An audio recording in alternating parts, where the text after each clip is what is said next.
MTV apresenta Black Sabbath ao vivo no Brasil, com sua formação clássica, Tony Iommi, Geezer Butler, Vinny e Ronnie James Dio. Dias 23 e 24 no Olímpia, 27 Ibirapuera, 29 e 30 no Canecão e dia 1º no Gigantinho. Black Sabbath ao vivo, realização Mercury.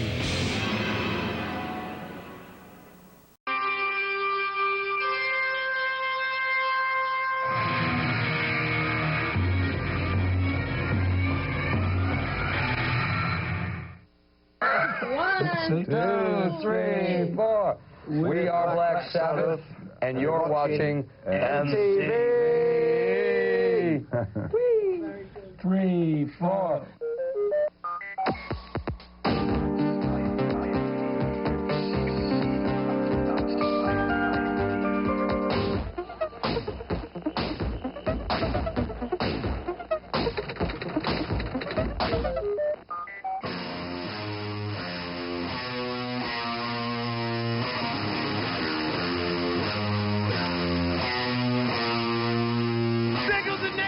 Like when you hear "There Goes the Neighborhood," that's Black Sabbath. Dun, dun. It's not their riff, but it's still Black Sabbath. Kind of. Yeah, exactly. At the end of the 60s, every band was singing about love and flower, and you decided to sing about the dark side of life.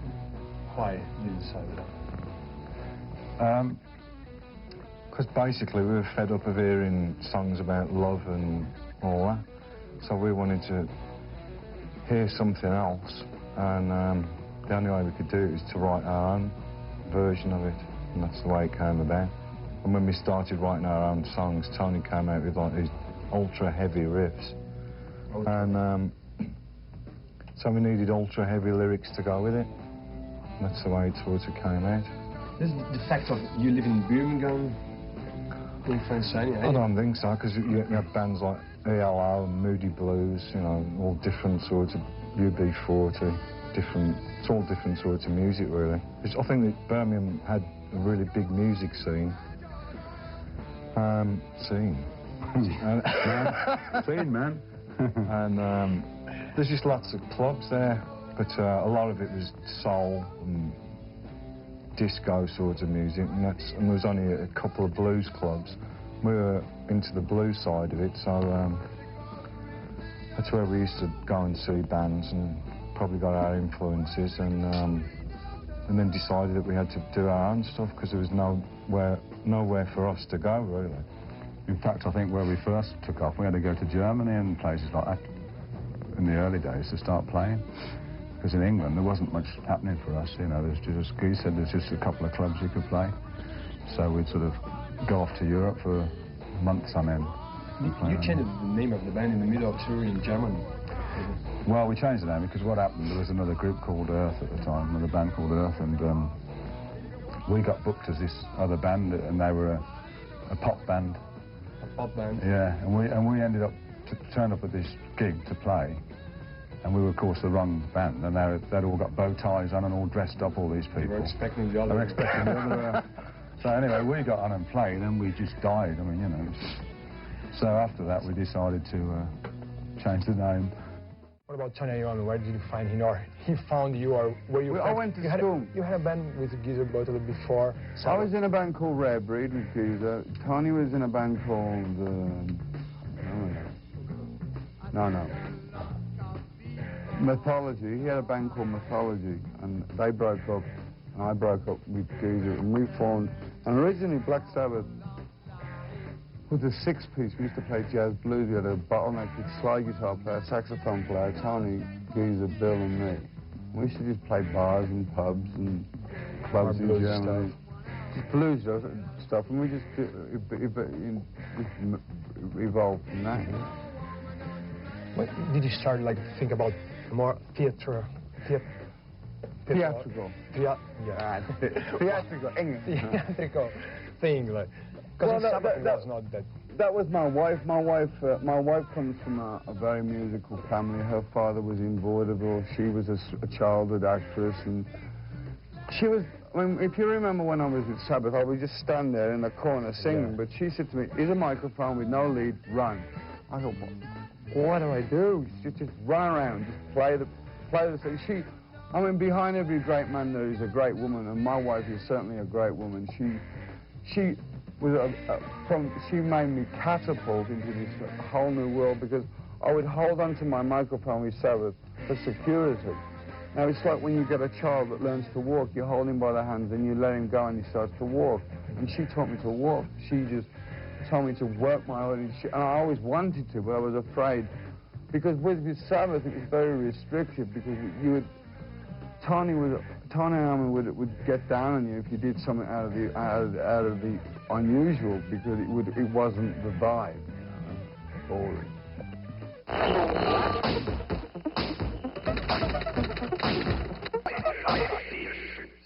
I always heard like stories about you using satanic rituals in the middle of the concerts. Is it true or? No, we never did anything like that. Like killing goats and stuff? Nah. There was a band called Black Widow that used to do that sort of stuff.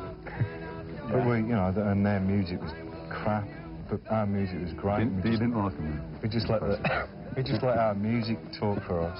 You didn't need that? Nah. We couldn't afford it anyhow. You couldn't afford it? Couldn't afford to buy a goat at that time. Well, Tony's just done the Freddie Mercury tribute, which of course the money will go to AIDS research. I've taken part in charitable organizations, as well as Geezer has, as well as Vinny, as we all do. I think that once you get to the point in your career that we've gotten to, where we've had success, then you stop thinking about yourself and you start looking at the world around you and realize that you can do something to help. But in the beginning, I don't think any band thinks that it's going to form to be socially corrective. That's not why you do it. You do it because you love the music. And then if you can become successful, then you should give back some of your time to help the people around you. The first one. I remember the last time that you've been here, you were playing, especially you, that you were the only one that was here. You were very nice with the crowd in the beginning of the concert. Hi. Suddenly, when you played Black Sabbath, the song, your face turned, you know, you became very serious and caught my attention. That do you have? Yeah. What kind of pleasure do you have? It is one of those songs that's really a personal thing to us, and when we play it, it's something that you don't fool around in. It means a lot to us, you know. Was it the first song that really opened the doors of Black Sabbath for you, or? It wasn't, was it really? No, it wasn't. I think it was an establishing song in the sense that I think some of the most direct lyrics, the most wonderful lyrics came from that. What is this that stands before me? And I think what that did was capitalize kind of where we were at that time, because we were in like a really vulnerable place. We were in a penniless place, and we just wanted to play our music, you know. And I that's what I always sensed from it, you know. When that lyric was said, "What is this that stands before me?" And I think I'm speaking for all of us. I know that I think we all felt that. So I think that really capitalized the whole thing. That's why the song's real personal too. The song is very personal. It's very dramatic. It's very personal. When we first ever played that song, people couldn't believe it, what it was, you know. In fact, we didn't know what it was either when we first wrote it, because it was so different. 3-chord and very heavy. And we played it at this club one night, and the first time we ever tried it in Lichfield, Hokey Hole or something. And we played it, and everybody just sort of stood there and come up afterwards. What was that song? It was great. And we never looked back. It's always been that symbol, you know. What was the reaction of people when they first ever listened to Black Sabbath, a song like that? Shock. Shock, really shock. Yeah. It really was, because we wrote that. We used to do just blues numbers at first. That's what we played, like these 12 bars. And then the first song, or one of the first songs that we wrote, was the song Black Sabbath. And we went to this blues club on the night that we wrote Black Sabbath, and we thought, let's just try that number out, you know, and everybody just starting it.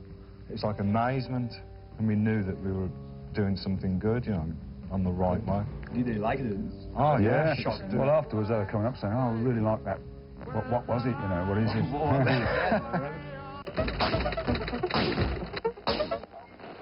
Were, like Sharon, important. How was to decide to leave Sabbath and to start up like a solo career? Was it difficult for you, or how did you feel like? I'd left Sabbath, I'd gone back to Sabbath, I'd left Sabbath, I'd gone back to Sabbath, and then in the end they fired me, and it was...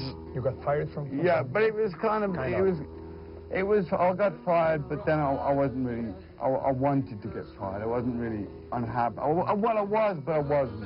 It was kind of, it's like when you're married to someone or you have a relationship with someone and you don't want to be with that person anymore, but then you don't know what it's going to be like, if it's going to be any worse without them. Because just as successful as I became, I could have gone the other way. I could have gone right down the toilet, you know, and just been over. So there's that to be, I mean, without Black Sabbath, there wouldn't be Ozzy, and without an Ozzy, there wouldn't have been a Black Sabbath. So how the two things, I can't take all the credit because after I departed from Sabbath, I had a few good albums with Dio, Mob Rules, Heaven and Hell. They were good albums. Yeah. But I don't really know what they were right now. I'm so into what I'm doing, and I'm so. Did you pay attention for their music, like for their last albums? And did you hear it? I never heard any of it. Never. I don't listen to it because it's. Rivalry? No, it's not even rivalry. I mean, one thing I will say, and I've always said this, and whatever anybody wants to say about Black Sabbath versus Ozzy, Ozzy versus Black Sabbath, there's one thing that I've always said, that there's not a man on this earth that has created such heavier riffs than Tony Iommi continuously for so long. I don't know about what he's doing now, but in his day, he was the king of riffs. He's a Terminator, man. He'll be back forever, man. Last night as he walked off, he was limping. I wish Ozzy would be my dad. As long as people are going to buy tickets, he's going to be out here.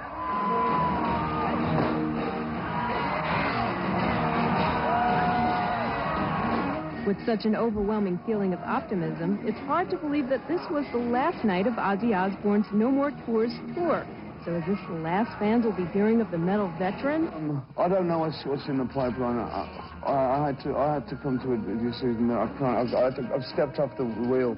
For this last stop on the tour, Ozzy had a very special opening act, Black Sabbath, the band he used to front. However, for these dates, the frontman role was assumed by Rob Halford.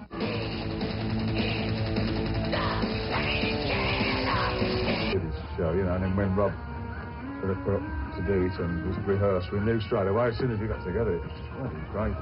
Current Sabbath lead vocalist Ronnie James Dio told us recently that he didn't want to participate in this concert because it was Ozzy's night to shine. But Ozzy has a slightly varied interpretation of the pullout.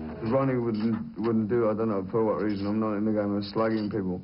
But, you know, the show went on anyway, you know, and it was a good show, and people went away happy.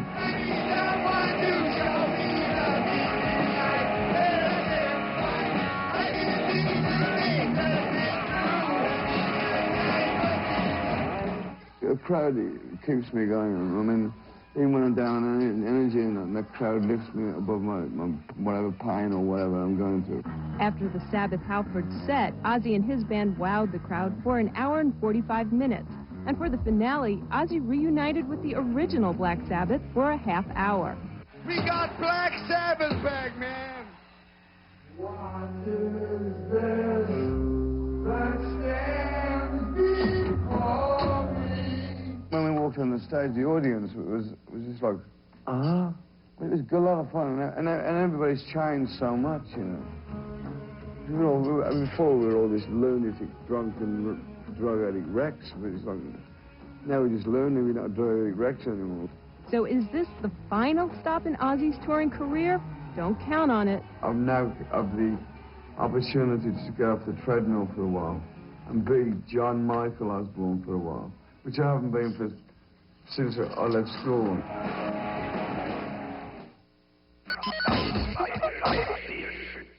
What about playing guitar in the album? Could you accept that? To have another guitar player just live or this kind of things, or you are the only one? Well, we've never ever, for some reason, since we started, we've always been a three-piece musically, you know. We never really had another guitar player. I don't think we ever mentioned it, did we? Having another guitar player. It's always just. I think that was a part of the original sound as well, because we tried to make the sound as full as we could with just 2 guitars and drums, and so where everybody else at the time had got 3 guitars and 4 guitar players, you know, and keyboards and whatnot, we wanted to make a full sound with what we got as a 3-piece, and that's how I think the sound evolved with Black Sabbath, to make the sound with dynamics and full. First records of Black Sabbath being re-released again and selling a lot. Is it a sign of your very special band? What do you think? Your music kept up to date to nowadays? What do you think? I mean, right from the word go, they've always been original. I myself was a fan also of the band when I was younger, so looking at it from a sort of outside point of view, I can see how things have developed with the band, and the originality is the most important thing. The experimentation, it's always been fresh. You know, with this band, whatever year they've been in, there's always been something different happening. Whether you like it or not, it's something else, but usually it's been something you can get into, and that's kept the band going right up till today, and people can look back on those old albums with just as much freshness as you can like today. Nowadays, could you do a record in 2 days? What do you think? Certainly I think we could. Yeah, I think we could. Because this album, the last one we did, Cross Purposes, we went and recorded it in 6 weeks. 6 weeks. So was this album for you? Were you part of the composition? Did you compose some songs? And same as I have been on, you know, since I first sort of joined the band 7 years ago. It's the same sort of situation that we have. The music comes first, always has done. I usually take that away with me, write lyrics and melodies on top, bring it back, and then we start throwing the ideas about it. It's the same situation as it always has been. How does it work? Like, they record the music and then they give it to you and you put the lyrics on it? The riffs are the most important thing in this kind of music, and Tony provides that.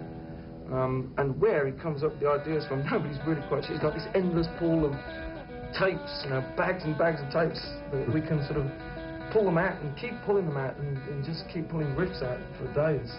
But we have to stop somewhere, so we start jamming with them and throwing them, you know, about ideas, putting these ideas on here and that, and then gradually it gets layered, and it soon becomes clear which ones are becoming favourites than others, and then you work on those and take them, you know, where you want to put them.